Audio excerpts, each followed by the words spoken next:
Mwaramutse namwiriwe bivanye niyo muherereye inshuti bagenzi ba televiziyo Renaissance turi ku munsi wa kabiri igerekerezo rya 10 imyandagaro umwaka wa 2021 turabaye ikaze mu makuru tugiye kubashikiriza akabagizwe ahanene n'ingingo nkuru zikurikira. Abanyororo bo mu ngwano bakingirwa n'ingingo ya 13 y'amasezerano i Geneve Burundi bwateye ko umukono, ivyo bikaba bishikirizwa na Maître Janvier Bigirimana umushinwa manza akaba abishikirije inyuma yaho Muharire de Tabara umenyesheje ko abagwanyi 19 baherutse gushikirizwa leta y'u Burundi arababo kandi bazobazwa ishirahamwe CIRGL. Ibitigiri vy'abagwayi ba corona birabandanya kuduga mu ntara ya Ruyigi, abagera kuri 80 nibo batowe uwo mugera mu mpera zindwi iheze. Abategetsi b'ubushikiranganje bw'amagara y'abantu bakaba badashima ko ivyo bitigiri vyose bija ku mugaragaro. Mu kigabane kw'isoko muraza kumva akamaro ko konsa umwana akivuka amezi 6 yose n'ingaruka mu gihe atonse ayo mezi yose. Ndabaye ikaze murano makuru. Abagwanyi 19 baherutse gushikirizwa leta y'u Burundi babazwa ishirahamwe ry'akarere k'ibihugu vy'ibiyaga binini CIRGL. Ivyo bishikirizwa n'umuharire de Tabara wemanga ko abo bagwanyi ari abawo. Ivyo bikaba biri mu itangazo basohoye kuri uyu wa mbere igerekezo gicenda mwaka wa 2021. Iyo nkuru tuyibaze Parfait Munyaneza. Mwitangazo washize habona kuri uyu wa mbere myandagaro 2021 umuharire de Tabara urashira habona impungenge n'amakenga ofise zijanye n'ukuntu abagwanyi bawo baheruka guherezwa leta y'u Burundi ko bashobora kugirirwa nabi bitewe n'uko ubutegetsi bw'u Burundi busanzwe buzwi ko bwamye burangwa niho nyangwa ry'agateka kazi na muntu gutubahiriza amategeko hamwe n'inzira y'ubutungane. Uyo muhari ukabuvunira akagohe ishirahamwe ry'akarere k'ibihugu by'ibiyaga binini CIRGL biciye mu mugwi MCV ko aribo bategereza gukurikirana ubuzima bwabo bagwanyi akisunga amategeko agenga abanyororo bafatiwe ku rugamba. Abo bagwanyi bakaba bafashwe mu kwezi kwa Nyakanga mu 2020 n'igisirikare cy'u Rwanda, bakaba bashikirijwe leta y'u Burundi kwigenekerezo rya 30 mu Kakaro mu 2021. Ngo amategeko mpuzamakungu Burundi bwateye ko umukono arakingira abo bose batakiri mu ngwano na cane abafashwe mu bihe vy'intambara.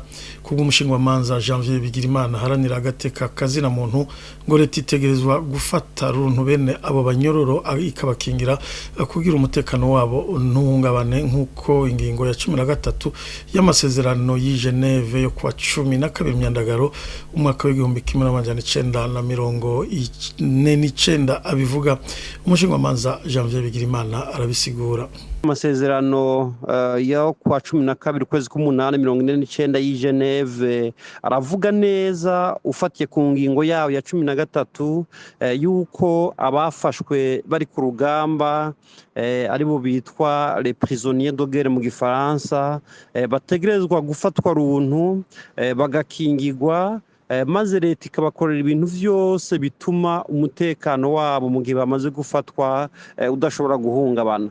Nk'akarorero baravuga yuko muri iyo ngingo leta itegerezwa kwirinda ibintu vyose vyotuma amagara y'abo bantu asinzikara na cyane ikirinda kubica shanke kubatoteza maze ikabaha imiti yose bikenewe kugira ngo mu gihe bakomeretse shanke bafite izindi ndwara bashobore kwivuza kandi badasabwe kuriha ubuvuzi babakorewe. Ikindi muri iyo ngingo baratomora neza yuko leta itezo gukingira abo bantu ku bintu byose vyoza bibahungabanya ico bita mu Faransa les actes de violence shanke ibintu vyoza bibatera ubwoba tutibagiye ibitutsi shanke ibintu vyotuma bashobora kumaramazwa mu buryo ubwo aribwo bwose. Mu majambo make ayo masezerano ategeka ibihugu biba vyafashe abagwanyi yuko kizira ikaziririzwa gukora ibintu vyose nk'uko bagomba kubihora shanke bagomba kubatoteza ngo ni kubera barabagwanyi.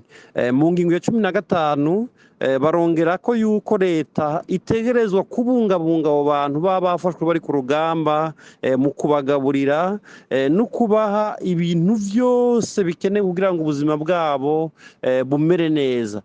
Tukibaza rero yuko abo bagwanyi ba Red Tabara baheruka gutangwa mu gihugu cy'u Burundi, yuko leta y'u Burundi izokubahiriza amasezerano atandukanye, amategeko mpuzamakungu atandukanye.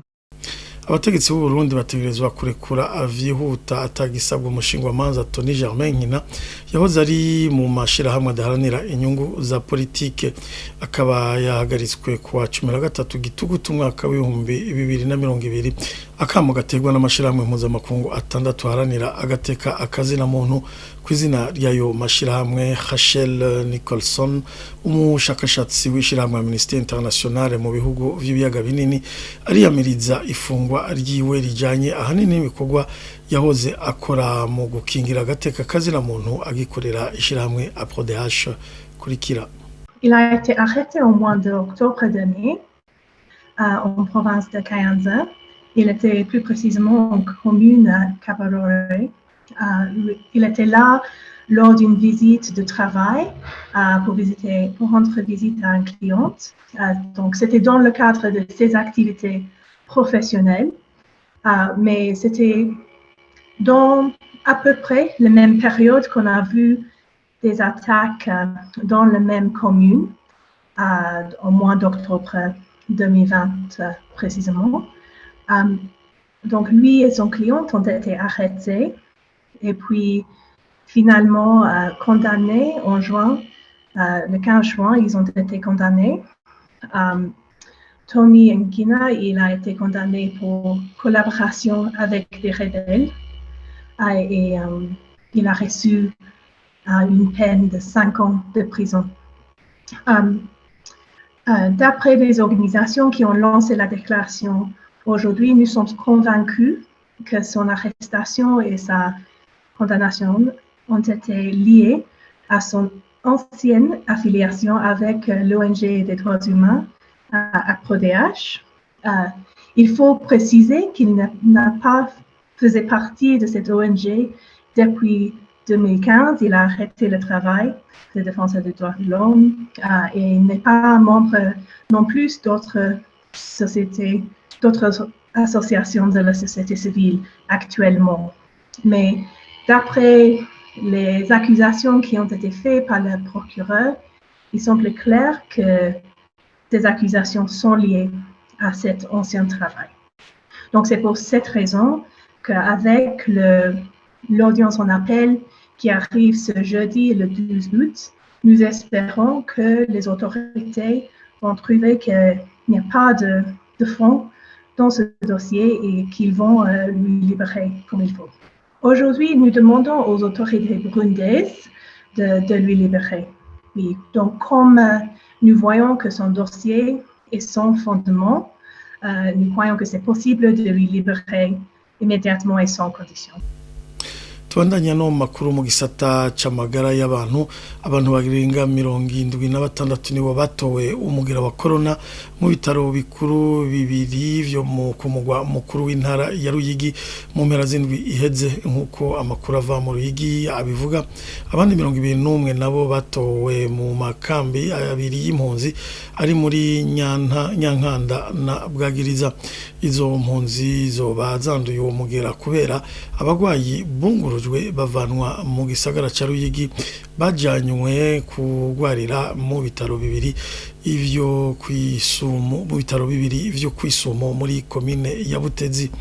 Bamwe mu baganga bakaba bafise ubwoba kubera umuvuduko ico kiza kiriko kirafata muri iyo ntara. Idonido na Jerome Nduwayo. Igisagara ca Ruyigi gifise ibitaro bikuru bibiri navyo bikaba byararengewe n'ibitigiri vy'abagwayi kiza c'umugera wa corona mu mpera z'indwi heze, nkuko amakuru dukura mu bitaro vyo mu Ruyigi bivuga. Nuko ibitaro Rema biharagwa mu bagwayi barenga 60, nayo ibitaro bita Hôpital Rural de Ruyigi bikaba bifise abarwayi 16. Nukuvuga abagwayi bose hamwe ni 66. Muri iki gihe abarwayi bashasha bico kiza barungikwa mu bitaro vyo muri komine ya Butezi ifise ibitaro bibiri. iyo komine ikaba ifise amakamba abiri y'impunzi nayo akaba yibonekezamwo abanduye ikiza c'umugera wa korona kuva aho hatanguriye kurukamwo abarwayi b'ico kiza. Abagera kuri 12 bamaze gutorwa mu kambi y'impunzi ya Nyankanda, mu gihe abandi 9 bamaze gutorwa mu kambi ya Bwagiriza. Mu bice bindi vy'intara ya Ruyigi, ibitaro vya komine ya Kinyinya na Gisuru navyo vyakira abarwayi b'umugera wa korona benshi, igitigiri kitaramenyekana, ariko kubw'ayo makuru benshi nabava mu gihugu ca Tanzania baba bahungutse.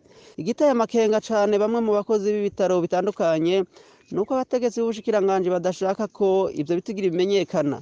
Mu cegeranyo co mu mpera z'indwi heze gitangwa n'ubushikiranganji bw'amagara y'abantu, mu ndwi heze hakozwe ibipimo 27, 6 mu bapimwe basanga baranduye umugera wa korona, ni ukuvuga ibice 22% vy'urugero rw'abandura ico kiza. Imbere yo gusozera ano makuru mu kigabane kw'isoko no munsi tubabwira akamaro k'amaberebere mu gihe isi yose yarayihimbaje umunsi wahariwe konsa. Mbega nakahe kamaro k'umwana yonsa amezi 6 yose ya mbere akivuka, nizihe ngaruka mu gihe adashoboye konswa ico gihe cyose? Vyose mu bisanga muri kino kiganiro kw'isoko mushikirizwa na mugenzi wacu Josine Kaze.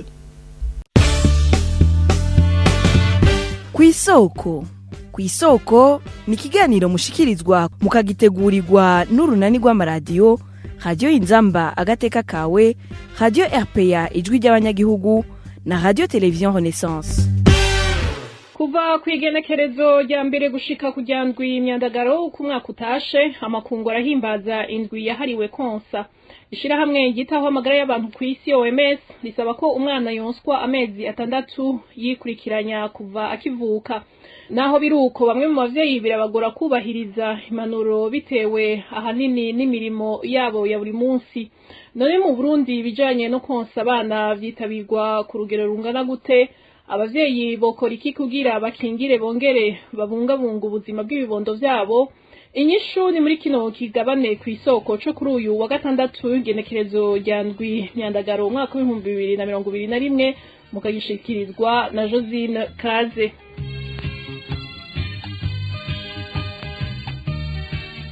Ivyigwa vyakozwe mu mwaka w'2018 n'ikigo kijejwe gutohoza no kwegeranya ibiharuro biranga ubuzima bw'igihugu, konsa abana bikorwa gushika ku bice 98 n'ibice 6%. Muri rusangi ibice bigera kuri 83 n'ibice 6% vy'abana bari munsi y'amezi 6 baronswa uko bitegerezwa. Yamara umurindi w'ukonsa abana gushika ku mezi 6 ntizubahirizwa cane mu bisagara. Nk'akarorero ico cigwa ca Isebu cerekana ko mu gisagara ca Bujumbura ibitigiri bingana n'ibice 62 n'ibice 4%. Amaberebere ngo arimwo ibigaburira ubwonko bw'umwana, akagira ibigwaniro mubiri wiwe ku ngwara zomutera bita anticorps.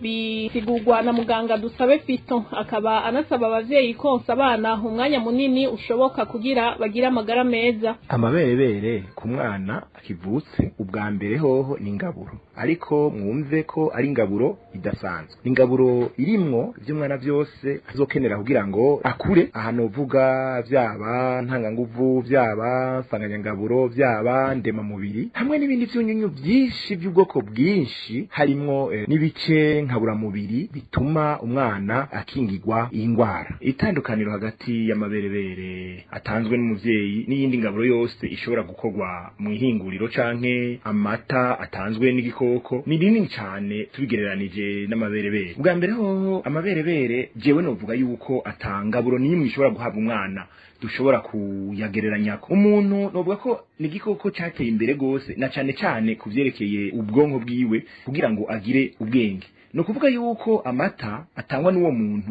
arimwo ibitegerezwa gutuma ubwa bwonko bw'umwana buba bugikeneye gutera imbere no kuzogira ubwenge buronka mwayo mata atanzwe n'umuvyeyi. Icya kabiri nufatira kubigize amaberebere. Amaberebere y'umuvyeyi arimwo amazi ku bice birenga 80, akabamwo ibitwita ntanganguvu ku bice birenga 7, ikabamwo nsanganyangaburo ku bice bishika 4, ikabamwo ndema mubiri ku bice birenga gatoyi igice kimwe, hakacabamwo n'ibindi vyunyunyu vyinshi bifasha.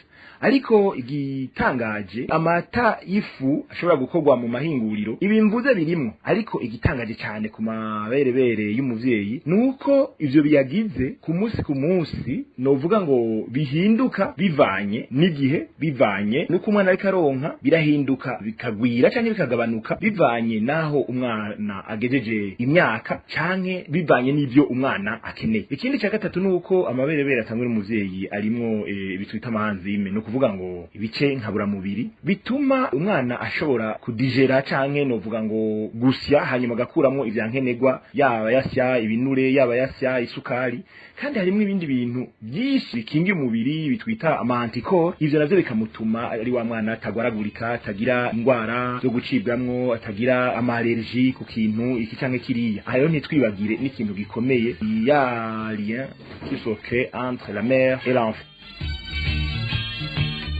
Muriyumviye ko umwana yonkejwe neza agira amagara meza ntagwaragurike, nizo mpanuro za muganga Dusabe Fiston dusozereye ko kino kigabane ku isoko, mukaba mwariko mugishikirizwa na Josine Kaze. Ndabahisango ku wa gatandatu uza mu kindi kiganiro, naho ubutaha.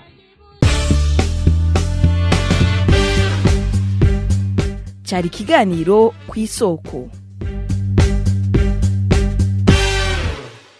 Aho niho dusozereye amakuru yacu. Murakoze mwebwe mwese mwayakurikiranye, naho ubutaha.